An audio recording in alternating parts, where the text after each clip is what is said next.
the divisional round is here, and I'm really excited for this year's playoffs. As you guys already know, not only that, I'm not going to make this video 12 minutes like I did last time.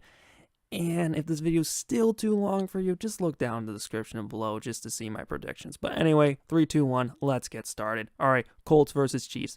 Now, I really like what the Colts been doing for the second half of the season. The offensive line has improved immensely. Not only that, their defense looks like they actually have a defense. Like, the first time I've seen the Colts had a defense was like 10 years ago, I want to say.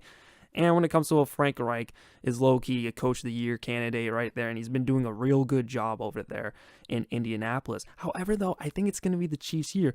When you look at Patrick Mahomes is a gunslinging quarterback, and usually gunslinging quarterbacks usually fare pretty well in the playoffs. To top it off, too, Alex Smith in previous years, he's a game manager, respectively, but a game manager doesn't really carry your team too well unless it's ultra talented, like the 90s Cowboys. But you just got to put this in perspective. Andy Reid hasn't won a Super Bowl since he was the OC of the Green Bay Packers, and that was over 20 years ago. And who was the quarterback? Brett Favre. Patrick Mahomes has a lot of similarities to Favre, and I definitely think that Mahomes is definitely going to carry him. And also, the surrounding team around the Chiefs, it's pretty good. A lot of people say the defense isn't good, but Chris Jones is legit. They can make some plays here and there, and also the special teams ain't bad either. I definitely have to put the Chiefs over the Colts in this one. Now, the next game is Cowboys versus Rams.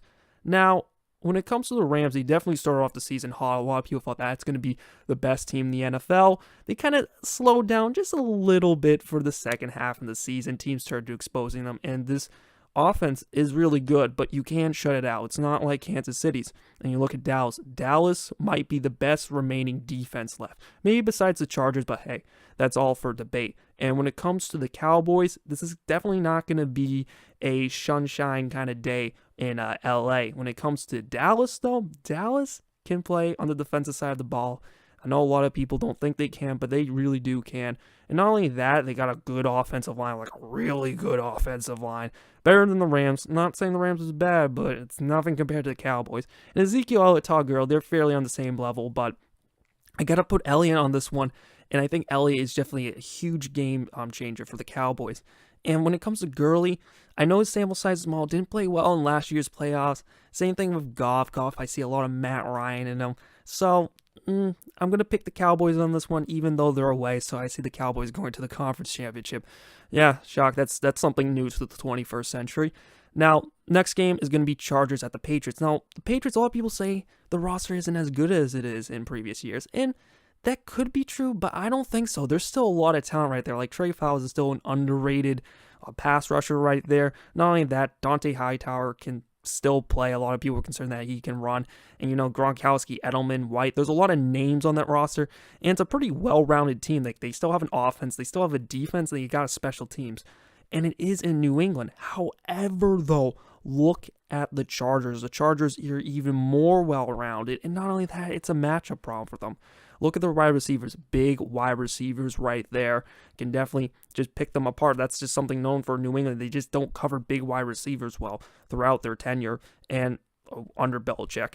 And to put this all in perspective, Antonio Gates, Patriots, they don't really play too well against tight ends. And Antonio Gates, hey, he's not that great. And also Hunter Henry's coming back. Or he is likely to come back. It's going to be an issue right there. Melvin Gordon's fast. I remember he broke a huge run against them last time they faced in the regular season. And Derwin James, their safeties can line up as linebackers, and that's something that's going to be tough for New England to hurdle on. I assume they're going to run the same thing that they did to Baltimore last week, where the safeties were the linebackers. So, they can cover White. They're going to be able to cover Gronk. Brady might try Edelman against Derwin James. I know Derwin James isn't really a cornerback, but heck, that's still a good matchup. And to be honest, though, I don't think weather's going to be a factor in this one, because the Chargers definitely a much more physical team, which is good for cold weather. And to top it off, they've been better on the road, and they played in a lot of different time zones. So I'm going to give it to the Chargers on this one. And then last game, Eagles versus Saints. Now, Eagles, the middle of the road when it comes to talent. However, though, they're edgy, they're clutch, they can play hard. And that's what makes them a Super Bowl champion last year. And not only that, Nick Foles, he's definitely one of these guys you look at And he's not as good as Carson Wentz, I would say, but he protects the ball a little bit better. And maybe that just works how the Eagles play football. However, though, this Saints team is really talented. This defense is playing really pretty darn well. You know what I mean? Cam Jordan is a legit defensive player. I mean, he can rush the quarterback in an A-technique. That's absurd. Marshawn Lattimore is legit. You know, they can still hit hard and all of that.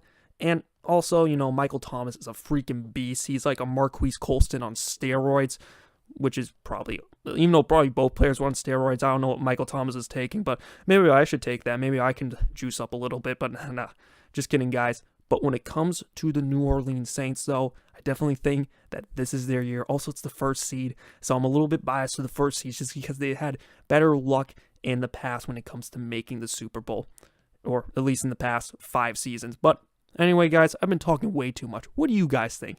Leave your comments down below. I'll see you guys next time. Peace.